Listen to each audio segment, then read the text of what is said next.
10 ఏళ్లుగా అలైబలే కార్యక్రమంలో పాల్గొనడం సంతోషంగా ఉందన్నారు కాంగ్రెస్ నేతలు. తెలంగాణ కోసం దత్తాత్రేయ చేసిన పోరాటం మరువలేనిదని చెప్పారు. సాధించుకున్న రాష్ట్రంలో ప్రజల ఆకాంక్ష నిజమయ్యే వరకు ఇలాంటి కార్యక్రమాలు జరగాలని ఆకాంక్షించారు నేతలు. 2005లో ప్రారంభమైన ఈ అలైబలై కార్యక్రమం ఈ తెలంగాణ ప్రాంతంలో ఉన్న కులాలు మతాలు కలిసి తెలంగాణ ప్రాంత ప్రజల ఆకాంక్ష అయినటువంటి తెలంగాణ రాష్ట్రం సాధించడంలో ఈ ప్రాంతం యొక్క అభివృద్ధి పదంలో ముందుకు తీసుకుపోవటంలో మీరు కాంక్షించిన విషయం మీ అందరికీ తెలుసు.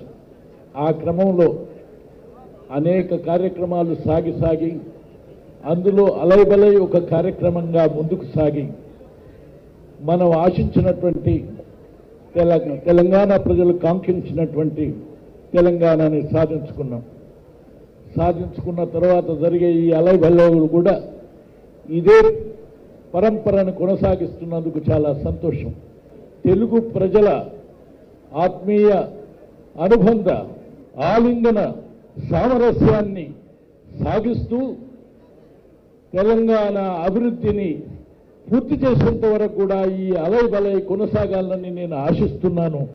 ఆప్యాయతకి ప్రాణమిచ్చే, మిత్రత్వానికి ప్రాణమిచ్చే దత్తన్న యొక్క నాయకత్వంలో తెలంగాణ రాష్ట్ర ఏర్పాటు కొరకై జరిగిన పోరాటంలో దసరా అలైబలై అంటే దత్తననే మారుపేరుగా నిర్వహిస్తున్న ఈ కార్యక్రమానికి వారికి ముందుగా కృతజ్ఞతలు, ధన్యవాదాలు తెలుపుకుంటూ వాళ్ళ వేదిక మీద ఉన్న పెద్దలందరికీ, ఇక్కడ వచ్చిన పాత్రికేయ మిత్రులకి, ప్రతి ఒక్క అక్కజల్లని అన్నదమ్ములందరికీ కూడా దసరా శుభాకాంక్షలు తెలుపుతూ, ఏ చారిత్రాత్మక పోరాటం నిర్వహిస్తూ తెలంగాణ రాష్ట్ర ఏర్పాటు చేసుకున్న క్రమంలో మళ్ళీ 18 ఏళ్ల ఈ తెలంగాణ కొత్త రాష్ట్రంలో రైతు ఆత్మహత్యలు లేనటువంటి, ఎన్కౌంటర్ లేనటువంటి, సమసమాజ స్థాపనకై, అన్ని వర్గాల అభివృద్ధికై ఉద్యమం చేసిన విద్యార్థుల భవిష్యత్తుకై, భావితరాల భవిష్యత్తుకై, రేపటి తెలంగాణ నిర్మాణానికి ఇదే విధంగా కొనసాగాలని, దీన్ని పునాదిగా నిర్మించుకోవాలని విజ్ఞప్తి చేస్తూ వారికి ప్రతి ఒక్కరు కూడా